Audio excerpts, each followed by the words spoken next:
Hey guys, from Myanmar. We've been searching the world for the most interesting truck we could find. Briefly looked at the new Teslas. You know, the Cybertruck is interesting. But here in Burma, we discovered another truck.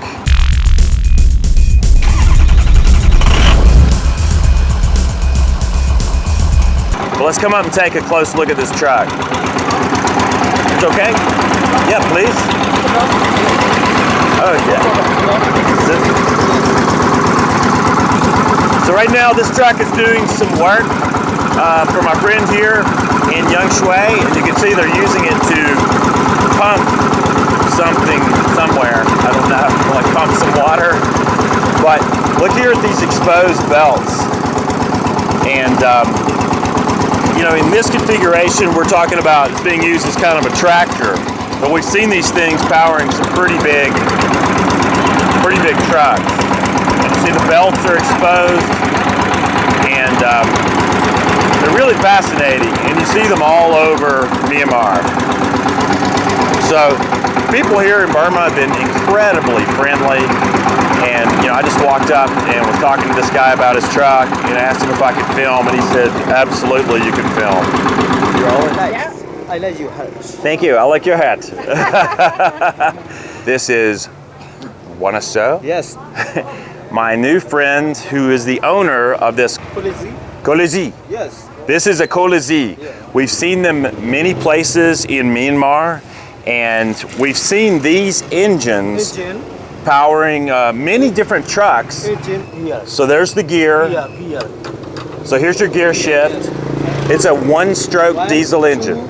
3 back. 1, 2, 3 back. And backwards, so reverse. yes, 4 gears total, and it's powered by diesel, right? So it's a diesel truck, so this could be our next tow vehicle for our Airstream. So is this air-cooled or water-cooled? Water cooled? Water-cooled? Yeah, water cooled. Water-cooled, and again, it's powered by diesel, one cylinder, right? One cylinder, yes. These things are really fascinating, and we've seen them throughout Myanmar. I believe that they get them from China. Yes, original, China. yeah. Yes, So they're Chinese, but then they'll bring them into the country and they kind of modify them and tweak them. Yes. 22? 22 horsepower? 22 engine power. 22 horsepower out of these. So they're getting 22 horsepower out of that one-stroke diesel. And these things do a lot of work in Myanmar. And we've seen them powering some pretty big trucks.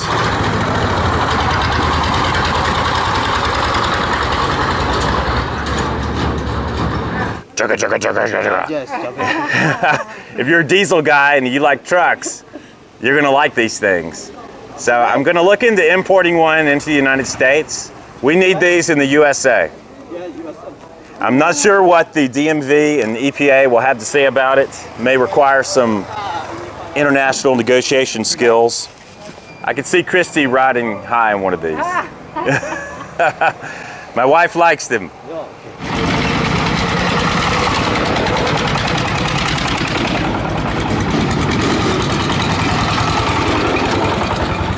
These are definitely the most interesting trucks that I've seen traveling around the world. I haven't seen a truck before that lacks what the British would call a bonnet or a hood. So think about how easy these will be to work on. If you have a mechanical problem, you can get to anything. You know, sometimes in these modern trucks, like in Seymour, you have to lift the cab to even get anything done with the engine. And poor old Seymour's had his cab lifted more than once.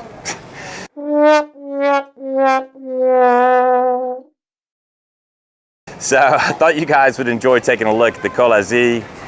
We're here in Yangshui, in the street, and the people here in Myanmar have been so warm and friendly.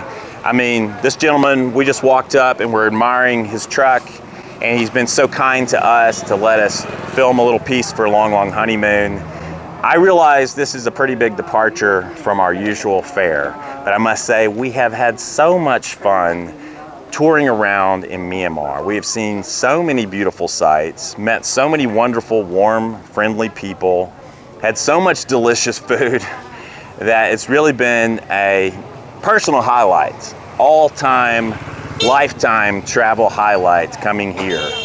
So we will be coming back to the USA soon, and we will be digging back into our more traditional long honeymoon topics. But I wanted to give you guys a taste of some of what we've been experiencing here in beautiful Myanmar. So until next time, thank you guys for sticking with Long Honeymoon. Thank you for tuning in. I promise we'll be doing lots of good RV content in the very near future once North America thaws.